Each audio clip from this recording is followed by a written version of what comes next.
My alarm went off at 6:30 a.m., and for the first time in 3 years at Nexatech, I didn't feel the usual dread. I felt a cold, focused calm. Today was the start of the end. I got dressed in one of my bland, corporate-approved outfits, poured a coffee into my travel mug, and looked at the folder on my kitchen counter.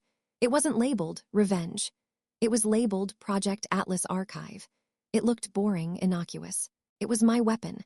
Nexatech was a family, according to the motivational posters in the sterile hallway.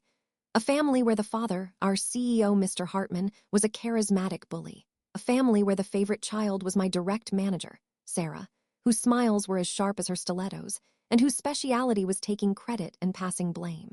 My job as a junior project coordinator was to be invisible, to work miracles behind the scenes, and to absorb the stress when things went wrong, which they always did because of their chaotic, last-minute demands. The breaking point had come 6 months ago.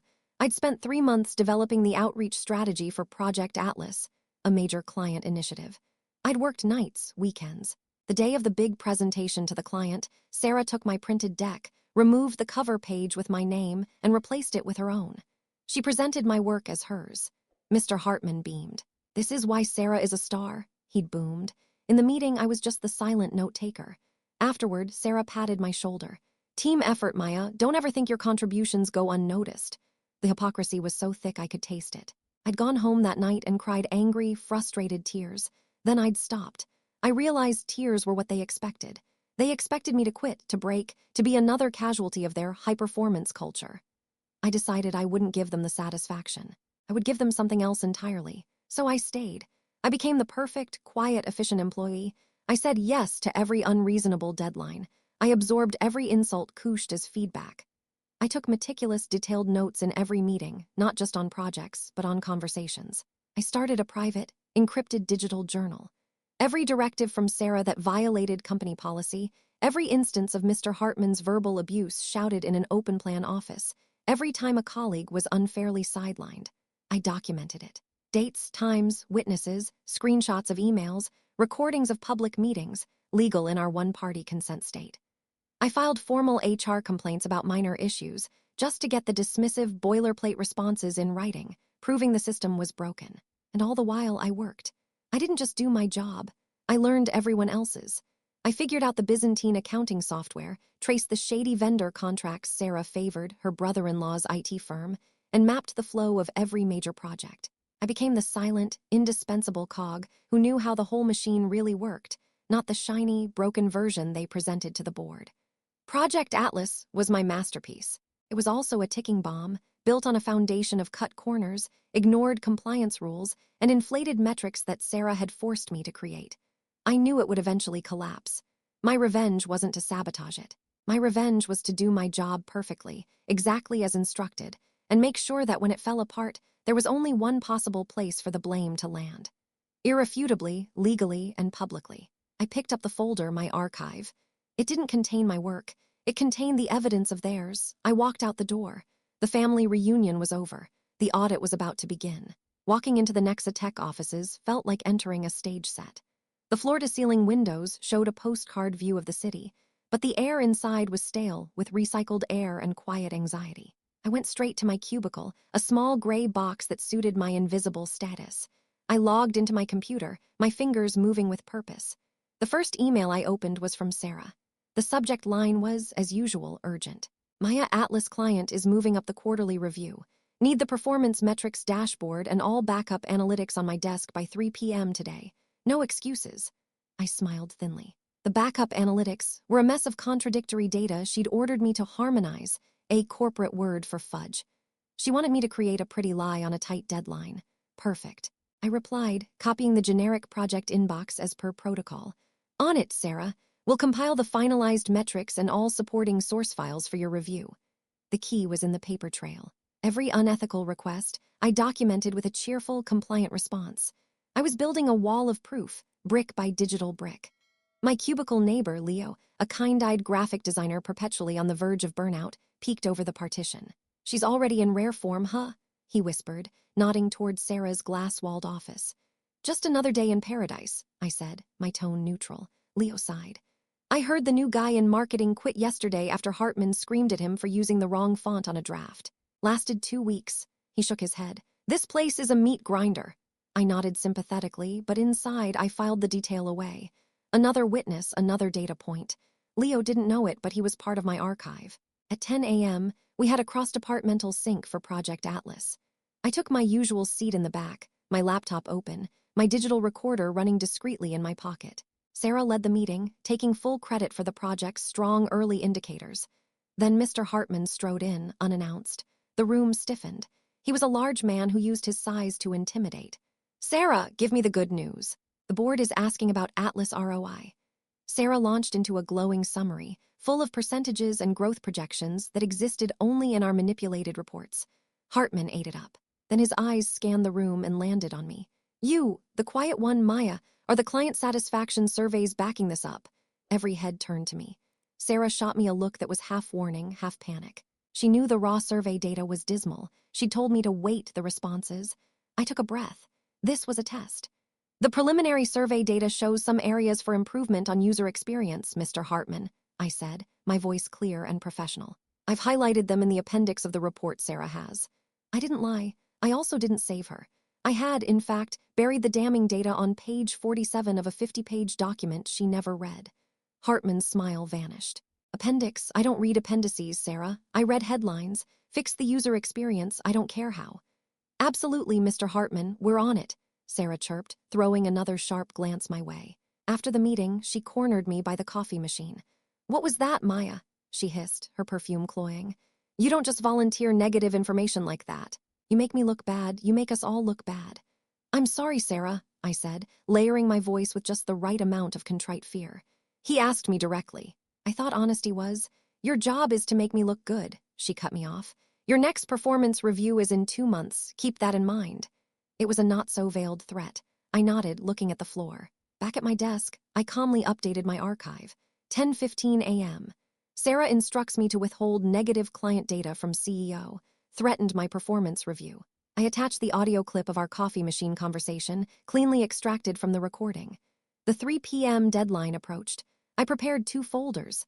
One digital, sent to Sarah, the polished, misleading dashboard. The other, a physical file in my drawer. The real data, with clear annotations tracing every manipulated figure back to Sarah's explicit instructions. This was the bait and the switch. She would present the lie. I was preserving the truth. As I hit send on the shiny, fraudulent dashboard, I felt no guilt. I was following orders, to the letter. My revenge was not an act of destruction, but one of perfect, patient creation. I was creating a cage, and they were building it around themselves, one unethical decision at a time. The stage was set. Now we just had to wait for the main actors to play their parts. The following month was a slow, pressurized cooker. Project Atlas was showing real, public cracks. A few early adopter clients began complaining on social media about glitches and unmet promises, exactly the issues buried in my appendix. Each complaint was a small tremor, and I watched Sarah and Hartman scramble to pour sand over the fissures. My archive grew fatter, both digitally and in the locked filing cabinet I'd bought for my apartment. It now contained not just my grievances, but a pattern of systemic dysfunction. Duplicate vendor invoices from Sarah's brother-in-law's firm, proof of Hartman's habit of approving budgets for pet projects without oversight, and a growing dossier of witness statements, gathered during casual lunches, from people like Leo and others who were too afraid to speak up, but were willing to whisper their truths to me. The pivotal moment arrived on a rainy Thursday. An email from legal landed in the general project inbox, with Sarah and Hartman copied. The subject line made my pulse jump. Project Atlas Preliminary Inquiry from Federal Trade Commission. The FTC was asking questions about our client data privacy practices and the accuracy of our performance claims. A routine inquiry, the email stressed, but it needed a thorough and immediate response. Panic is a scent, and it wafted out of Sarah's office instantly. She summoned me 5 minutes later. Her usual polished veneer was cracked. "Maya, sit, you've seen the email." "I have. We need to assemble a comprehensive response. All data, all protocols, everything clean and squared away. You understand the sensitivity." She was talking fast, her eyes darting. "We need to show them we're buttoned up." I nodded, the picture of diligent concern. "Of course. I'll pull every file related to data handling and performance metrics." "Good. And Maya," she leaned forward, lowering her voice to a conspiratorial whisper. "We need to be smart about this, review everything, make sure it all aligns with our public messaging.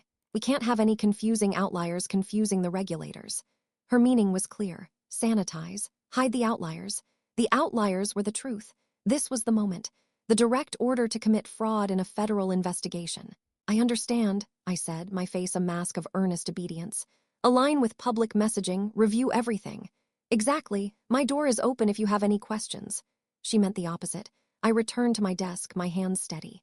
This was the golden ticket. I opened a new, encrypted document. At the top, I wrote, Memo, instructions received from S. Vance regarding FTC inquiry. I documented the date, time, and her exact words. I then began the real work, but not the work she wanted. I compiled 2 parallel packages. Package A was the clean version, scrubbed data, polished protocols, the beautiful lie. Package B was the truth. It contained the original, damning survey data. The emails from Sarah instructing me to change figures, the vendor conflicts of interest, and the recorded meeting clips where Hartman demanded impossible results. I organized it not as an accusation, but as a thorough internal audit, the kind a responsible company would do. I even wrote a cover memo outlining potential areas of compliance risk identified during document review. I worked late, the only light in my row of cubicles. Leo stopped by on his way out. FTC stuff, he asked, grimacing. Yeah, long night.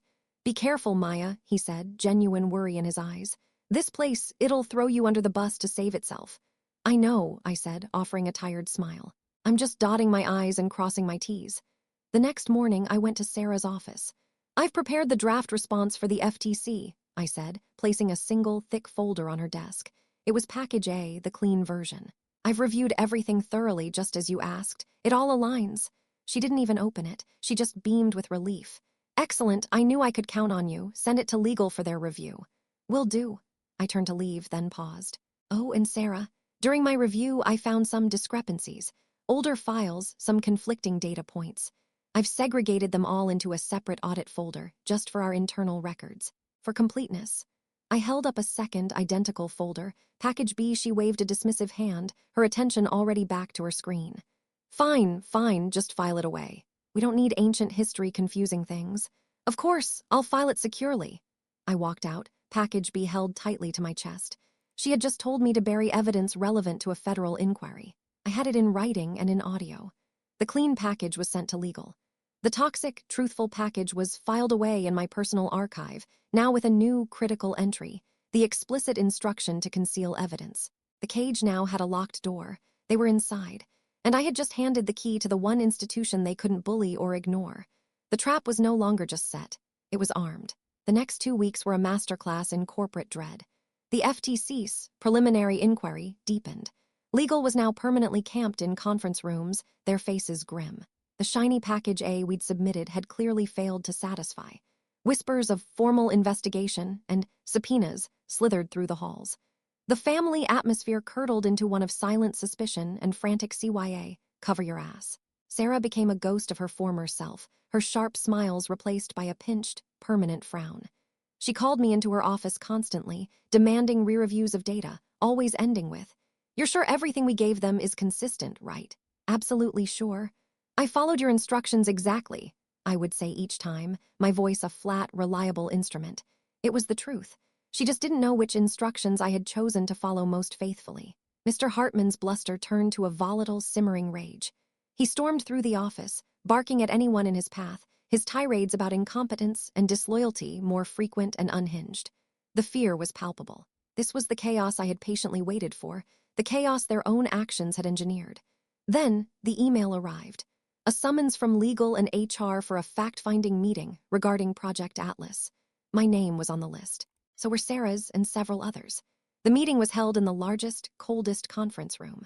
A stern woman from legal I'd never seen before sat at the head, flanked by 2 junior lawyers and a nervous-looking HR rep. Sarah sat across from me, her leg jiggling under the table.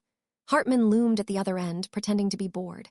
The lawyer, Miss Griffin, started with dry, procedural questions. She walked through the project timeline, the data sources, the client claims.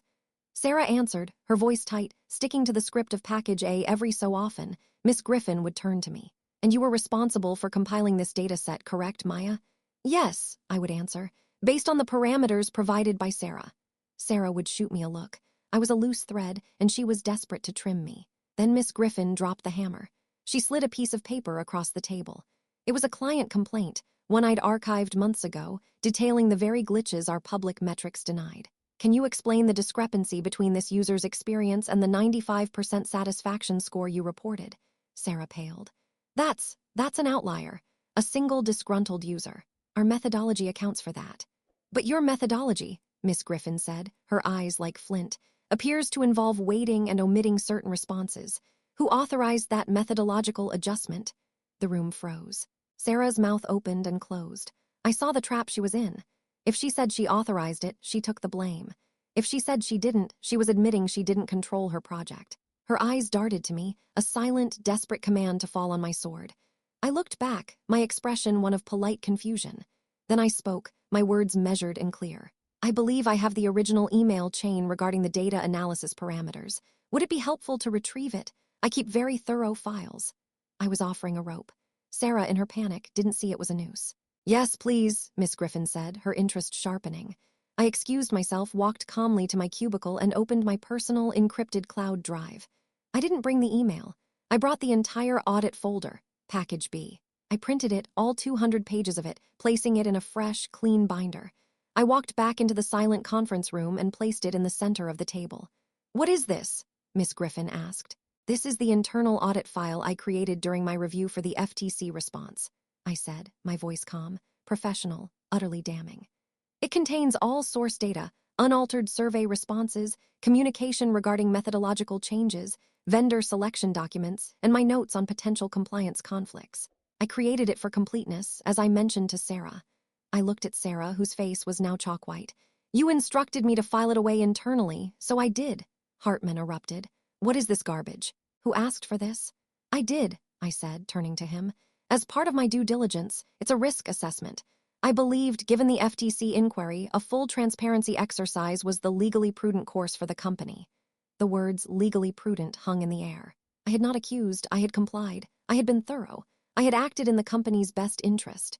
Miss Griffin opened the binder. She skimmed, her eyebrows rising. She saw the clear trail. Sarah's directives, the vendor conflicts, the manipulated numbers. It was all there, organized not by a vengeful employee, but by a meticulous one. The meeting ended shortly after. The atmosphere was funeral. Sarah was told to go home, pending review. Hartman stormed out without a word. Back at my desk, Leo slid into the chair next to me, his eyes wide. What just happened in there? The whole floor is vibrating. They asked for the truth, I said, shutting down my computer for the day. So I gave it to them. I didn't wait to be fired. The Monday after the meeting, I resigned. My letter was brief and professional, citing a new opportunity. I offered a standard 2-week transition. HR, eager to be rid of the walking catalyst of their crisis, accepted it immediately and waived the transition. They escorted me out that same afternoon, a security guard watching as I cleared my personal effects, a single plant and a photo, from my cubicle. It was the coldest, cleanest break I could have hoped for. My revenge was not a dramatic explosion. It was a controlled demolition. The evidence I provided triggered an internal investigation that quickly spiraled. The FTC, armed with the real data, launched a full-blown investigation into Nexitech's business practices. Within months, the story hit the business press. Nexitech under federal scrutiny for fraudulent client claims. The board forced Hartman out. Sarah was terminated for cause, and her brother-in-law's vendor contract was voided. I, however, was never named.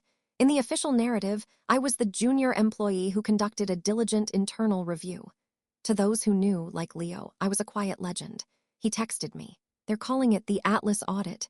You brought down the giant. How does it feel? I replied, it feels like justice. The legal fallout took over a year. I was interviewed by federal investigators. My archive, my meticulous, boring folder, was the star witness. I presented it not with anger, but as a matter of fact. I was a responsible citizen and employee, compelled to document the truth. With a modest severance and a story I could never fully tell, I started my own consultancy. I help small businesses implement ethical project management and transparent compliance systems, the antithesis of everything Nexitech stood for. My first client was a nonprofit Leo recommended. One afternoon, about a year later, I was working from a coffee shop when I saw a familiar face on a business news stream on the TV. It was Sarah, looking older, trying to pitch herself as a corporate turnaround specialist. The chyron below her face read, "Former Nexitech manager seeks fresh start after company scandal." She looked brittle, her confidence gone. I felt no pity, no glee, just a distant acknowledgement like seeing a landmark from a road you no longer travel. I closed my laptop and looked out the window. The sun was shining. My coffee was hot. My time was my own. The constant knot of anxiety I'd carried for 3 years was gone. My revenge wasn't about seeing them suffer. It was about reclaiming my peace, my integrity, and my future from a system designed to crush them. I had used their own rules, their own demand for documentation, their own culture of fear to dismantle the very machine that oppressed me. I didn't burn the place down. I turned on the lights and let everyone see the rot. And then, legally, and with a clean conscience, I walked out into the sun.